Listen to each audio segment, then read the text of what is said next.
Assalamu alaikum, sister. Thank you for writing to our live session.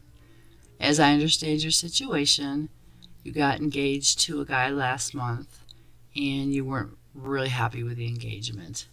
However, you still went forward with it because your parents were really sure that he's the right guy for you. However, you really did not care for the guy and you thought that maybe you would like him later, but even though you got to know him some, you still don't like him.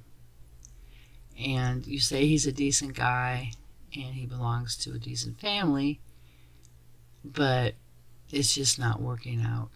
And you're very uncomfortable with your in-laws.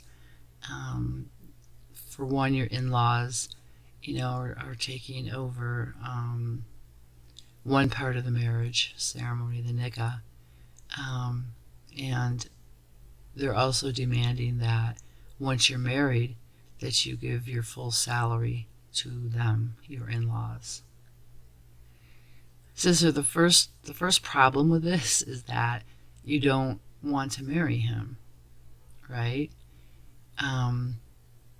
You don't love him. You don't like him.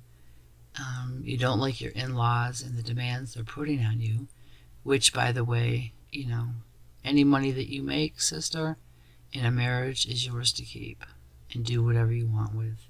Nobody can tell you what to do with the money that you earn, right? It's your husband's responsibility to support you, and if he's helping his family, that's on him, right? So if you want to contribute to his family, that's your choice, right? It's not an obligation. It's not something that you have to do. You will be blessed for your efforts, of course, but again, when you work and earn a salary, that money is yours to do with what you want. So with that said, no, your in-laws, should you marry him, cannot order you to give them your paycheck. Okay, so that's number one. And number two, again, going back to the original problem, is that you don't really like this guy. You're just marrying him to please your parents. But sister, I encourage you to remember that as a Muslim, it is your right to marry who you want. Okay?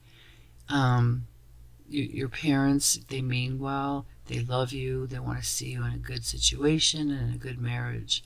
However, you don't like the guy, and your in-laws are putting unreasonable demands on you, and these demands are going against what Allah has decreed, right? Like Allah says, if a wife earns money, it's hers to keep. If she chooses to help out with the finances or chooses, to give it to someone, then that's a blessing, but you don't have to, right? And it's kind of strange because your families didn't want you to marry the brother that you really liked and knew for 10 years, who also comes from a good family, because he didn't make enough money. He wasn't rich like this guy. So I guess my question is, if this man is so rich and well off financially, and that's the reason your parents want to marry him, why are your in-laws demanding that you hand over your paycheck? That doesn't make any sense, right? So on another note, regarding the other guy that you really do care for and that you've known for 10 years, he may not be as wealthy as the man that your parents want you to marry. However, if he can support you and he is Islamically appropriate, and he is the one you feel can bring you closer to Allah and build a marriage that has an Islamic foundation of, fairness and love and mercy and kindness and forgiveness, as well as bringing you both closer to Allah, then perhaps you should rethink the situation, right? It is your right in Islam to marry who you want. It's not going to be like you're disobeying your parents or you're disrespecting them. No.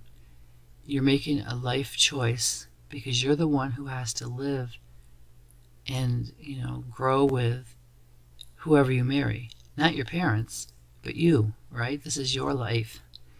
And based on, getting to know the person that they've, set you up with and want you to marry, you already know that you're not compatible. You already know that you really don't care for him. So that's not a good start to a marriage to begin with. Yes, Allah could put love between the two of you, but then you've also got the in-laws interfering and demanding your money. And that's not right at all. It really isn't. So I kindly suggest, sister, that you reevaluate your situation and really just sit down and think about the pros and the cons of marrying the person that your family has set up for you. And would you truly be happy in that kind of a marriage? Would you begin to resent having to hand over your paycheck? Would this affect your spirituality, your relationship, your faith in Allah? I mean, how would this affect you, right? And think about the other situation with a man that you've known for 10 years and you're compatible with. What would that look like? And you might want to write down, the different scenarios and the different pros and cons and compare them and make a decision. But moving forward, this is a decision you have to make. Your parents want to make it for you, but it is your right to make your own decision. And please do pray to Allah, ask for His guidance, make istikhara prayer, and really just contemplate. Because this, getting married is a very serious decision, and it's a big event in one's life. This is supposed to be our life partner, right? When you get married, your spouse and you are supposed to be together for the durations of your lives. But if you already know going into a marriage that it's not going to be compatible, that you really don't care for him, even though he's a nice person, and you're starting to feel resentment already from the demands that the family's putting on you, which, by the way, are not valid demands. They can't do that. It's already set up for problems moving forward.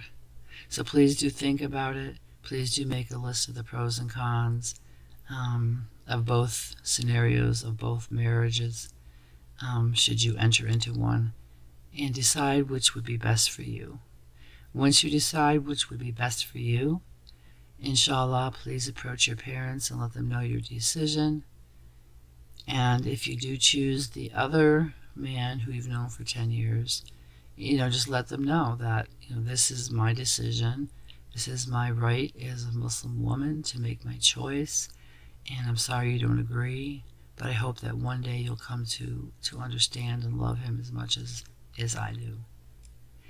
So with that said, sister, please do give this great thought. This is your life. This is, a serious situation. However, like I said, you do have rights, and now is the time to exercise them before you go into a marriage which already is having problems. We wish you the best.